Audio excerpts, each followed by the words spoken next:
Welcome back Nadreen. बात कर रहे हैं हैदराबाद में होने वाले बिलावल भुट्टो ज़रदारी साहब के खिताब के हवाले से। धुआंधार तकरीर हुई। कह दिया गया है कि जनाब अगर ये मामले को नहीं देखा गया तो हुकूमत से अलग हो जाएंगे, और साथ साथ अवाम को भी जो है वो अपील करते दिखाई दिए कि हमारे साथ खड़े हो और इस मामले के ऊपर साथ मिलकर जो है वो दबाव बनाएंगे। बात नहीं सुनी जा रही आवाम की, सिंध के लोगों की। ये भी खिताब में जो है तकरीर के दौरान सुना गया। मामले के ऊपर मजीद बात करेंगे। सेनेटर ज्ञानचंद साहब इस वक्त हमें टेलीफोन लाइन पे ज्वाइन कर चुके हैं। बहुत शुक्रिया सर टाइम देने के लिए। हैदराबाद में एक धुआंधार तकरीर हमने देखी चेयरमैन बिलावल भुट्टो जरदारी साहब की। साथ साथ हम ये देख रहे हैं कि जनाब बड़े वफाकी हुकूमत के साथ जो है वो बड़ा ही अग्रेसिवली जो है उनको तनकीद का निशाना भी बनाया। साथ साथ ये भी कहा गया है कि जनाब मुस्लिम लीग नून जब भी आती है किसान दुश्मन पॉलिसियां लेकर आती है। कैसा देख रहे हैं सर, और क्या मामला सिर्फ तकरीरों तक ही महज रहेगा या इससे आगे बढ़कर कुछ नताइज भी हासिल किए जा सकेंगे? ज्ञानचंद साहब। देखिए, बिलावल बिलावल साहब ने आज सिंध के लोगों का जो दर्द है, जो आवाज है, उसकी नुमाइंदगी की है। वो समझते हैं कि छोटे मोटे इश्यूज पे तो कॉम्प्रोमाइज किया जा सकता है, लेकिन जब आपके लिए लोगों का आवाज हो, लोगों की जिंदगियों का मसला हो, लोगों की खुशहाली का मसला हो, अपने वतन की सरसब्जी खुशहाली का मसला हो, तो कोई कॉम्प्रोमाइज नहीं हो सकता। और बिलावल साहब ने वो फर्ज निभाया, खूब निभाया। उन्होंने वाज़ेह कर दिया कि हमें वजारतें नहीं चाहिए, हमें हुकूमतें नहीं चाहिए। हमने बड़े बड़े तंग दिन देखे, हमने बड़े चैलेंजेस को फेस किया है। हम चाहते हैं कि दोबारा उस तरफ हम ना जाएं, लेकिन अगर लोगों की आवाज को नहीं सुना जाएगा, लोगों के जेन्युइन इश्यूज को नहीं सुना जाएगा, तो हम लोगों के साथ खड़े होंगे, किसी हुकूमत के साथ खड़े तो ये किनालों का मसला ज्ञानचंद साहब क्या समझते हैं कि सिर्फ पंजाब का मसला है, या मतलब सिर्फ जो है से फायदा जो है सिर्फ पंजाब को मिलेगा और सिंध जो है ये इस तरह प्यासा रह पाएगा? मतलब करने वाले जब ये प्लान्स कर रहे होंगे तो यकीनी तौर पे रिसर्च की होगी। पाकिस्तान लेवल का, नेशनल लेवल का एक मंसूबा है। आप क्या समझते हैं, बगैर कोई रिसर्च किए, बगैर कोई जो है हिकमत अमली बनाए, बस ऐसी नहरें निकाल दी गई? और जाहिर सी बात है, फोरकास्ट करता है, सारी चीज़ें देखी जाती हैं। कोई भी मंसूबा बनाए, बड़े इंजीनियर्स, बड़े रिसर्चर्स बैठते हैं। तो आप क्या समझते हैं, तमाम चीज़ें जो है वो देखी नहीं गई, और मतलब वो एक तरफ अभी जो कहा जा रहा है वो एक तरफ मामला है?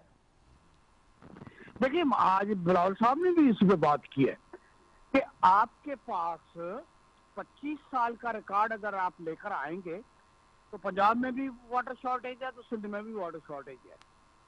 अगर 25 साल में आपको वाटर शॉर्टेज का इशू है, तो नई नहरें निकालना, नई जमीन आबाद करना कहाँ मुमकिन होगा? तो हमारे पास पहले से पानी नहीं है। इधर कहानियां सुनाई जा रही हैं। ये कोई अक्ल का भाई फैसला कर सकता है, जो फिगर्स को ना देखे, जो डेटा को नहीं देखे, जो लोगों के सेंटीमेंट्स को ना देखे, और ऐसे ही ऐलान कर दिया जाए, उस पर अमल करने के लिए आगे बढ़ा जाए। सर हुकूमत कह रही अलाहाबाद है का सर भी माशी यही सूरत इशू था। बेहतर होगी, हम जो है वो फार्मिंग करेंगे, साथ साथ ट्रेड हो सकेगा, कमर्शियल जो एग्रीकल्चरल लैंड बनाया जाएगा, तो इससे तो वो कहते हैं जी माशी सूरत बेहतर होगी ना, मुल्क को फायदा होगा। देखें, वो अंडे देने वाली मुर्गी का आपने सुना होगा, जी। जो रोजाना रोजाना अंडा देती है, उसको बोलते हैं दबा करके हम अंडे निकाल लेते हैं। ये बात हुई ना।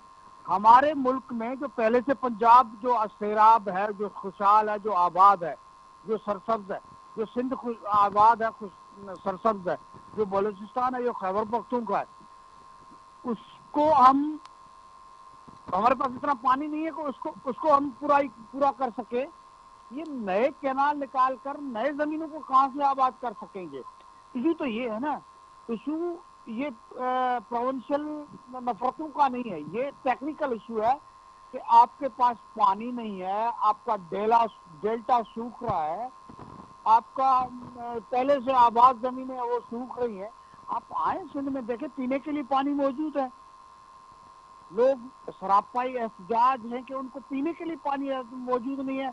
हम लगे हुए हैं कि हम नए कैनाल निकाल कर नई जमीनें आबाद करेंगे। आप टेक्निक्स पे आए, बिलावल भुट्टो साहब ने इस पे भी बात की है। आप बैठे, मैं आपको बताता हूं कि पानी कैसे सेव किया जा सकता है। वो दो तरह के तरीके मौजूद है। मैं एक एग्रीकल्चर इंजीनियर हूं, मुझे पता है कि पानी का वेस्ट कहाँ पे हो रहा है। जो जो जो जो समंदर में पानी जा रहा है वो कम जा रहा है, इससे ज्यादा जाना चाहिए, उसका फायदा है। वेस्ट कहीं और हो रहा है। हम जदीद टेक्नोलॉजी पे फार्मिंग नहीं कर रहे हैं।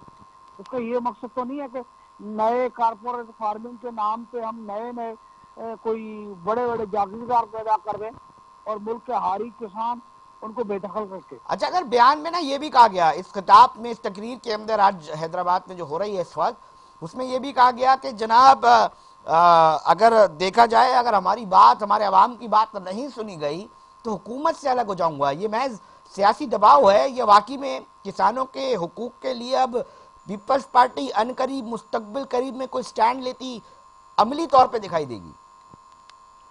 देखिए, कोई भी हमारे जैसा आम बंदा भी अपने डेथ वारंट पे सही नहीं करेगा। ये सिंध के हारियों की खुशहाली का डेथ वारंट है कि उनका पानी बंद कर दिया जाए। तो हम किसी भी चैलेंज पे, हमारे लीडर बिलावल भुट्टो किसी भी चैलेंज पे, कोई सिंध के लोगों का हो, पंजाब के लोगों का हो, बलूचिस्तान के लोगों का हो, उन आम लोगों के हुकूक के कोई कॉम्प्रोमाइज नहीं करेगा।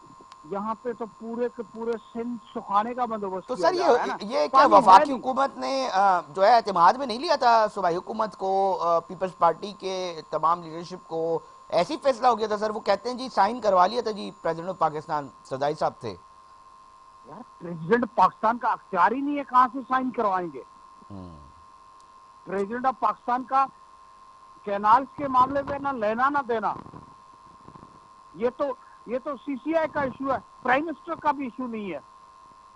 लेके आओ सीसीआई में, जो सीसीआई के मेंबर्स है वो बैठेंगे, डिस्कस करेंगे। तो आप क्या समझते हैं सर, आप सीसीआई में क्यों नहीं गया ये मामला? पॉलिटिक्स पे ना खेले। ज्ञानचंद साहब क्यों नहीं गया मामला, बलूचिस्तान जल सीसीआई में रहा क्यों नहीं है, गया? खैबर पख्तूनख्वा सर जल रहा है, मुश्तरका आप मफादात सिंध को भी आग कौंसिल में क्यों लगाना नहीं गया चाह रहे हैं। मसला? जी, ये मसला सीसीआई में क्यों नहीं गया सर? वही तो हम चीख रहे हैं ना कि कितने दिनों से सिंध गवर्नमेंट ने लेटर लिखा हुआ है और शहबाज शरीफ सुन नहीं रहा है। हम उसकी गवर्नमेंट को कंधा दिए हुए हैं और वो सिंध गवर्नमेंट का इशू जो है, सिंध गवर्नमेंट का भी सिर्फ इशू नहीं है, ये सिंध के बच्चे बच्चे का इशू है, उसको सुना नहीं जा रहा। अच्छा सर, एक तो है जी, बिल्कुल पाकिस्तान पीपल्स पार्टी ना बिल्कुल अपना एक वाज़ेह मौक़िफ़ लेकर अब सामने आ गई है, एहतजाज भी कर रही है।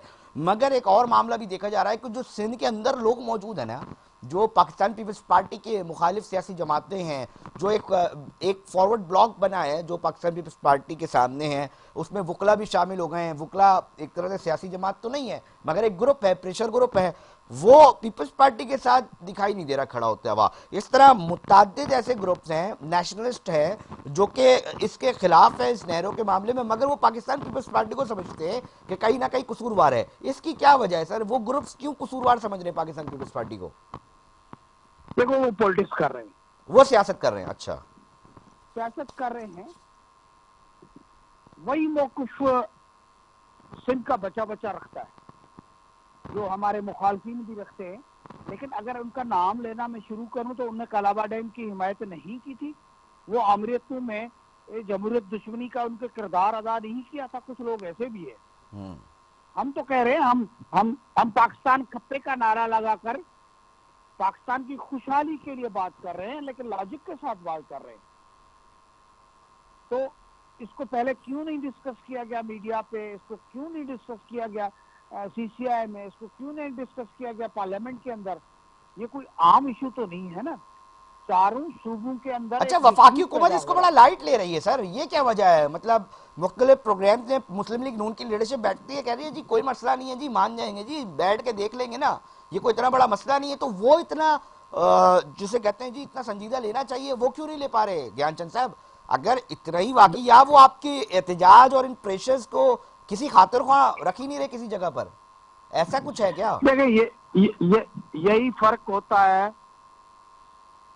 अवामी जो पार्टीज है, अवाम के सपोर्ट के साथ पार्टीज होती हैं, और जिनने लोगों की सियासत करके आगे आया हुआ उनमें, और जो आमरीतों के पले हुए लोग होते हैं उनमें यही फर्क होता है कि वो वफाकी हुकूमत कहीं और देख रही है, पीपुल्स पार्टी अवाम की तरफ देख रही है। तो मैं समझता हूँ कि नून लीग को भी लग पता जाएगा कि आप लोगों के आवाज के खिलाफ नहीं जा सकते, लोग आपको डुबो देंगे। डुबो देंगे। बहुत पहले ही शुक्रिया वो सेनेटर मसाइल ज्ञानचंद में है। साहब, बहुत शुक्रिया सर। आखिरी वक्त दे दिया ज्ञानचंद साहब ने। कहते हैं कि अगर अभी भी नहीं देखा गया तो जान रखिए, याद रखिए कि लोग आपको डुबो देंगे। ये लफ्ज़ बहुत बहुत आम कह के गए आखिरी दफ़ा सेनेटर ज्ञानचंद। आखिरी जुमला उनका बड़ा इंपॉर्टेंट था कि लोग डुबो देंगे आपको। अब देखना पड़ेगा कि कौन डूबता है, किसको डुबाने के हवाले से ये हिकमत अमली बनाई जा रही है, और इसमें कौन निकल जाता है और कौन डूब जाता है, ये मुस्तकबिल करीब में नातरीन हमें और आपको पता चली जाएगा। वक्त हुआ एक ब्रेक का, साथ जुड़े रहिए। ब्रेक के बाद वापस आएंगे। ट्रांसपोर्टर्स ने एहतजाज कर रखा है, उसके ऊपर बात करेंगे।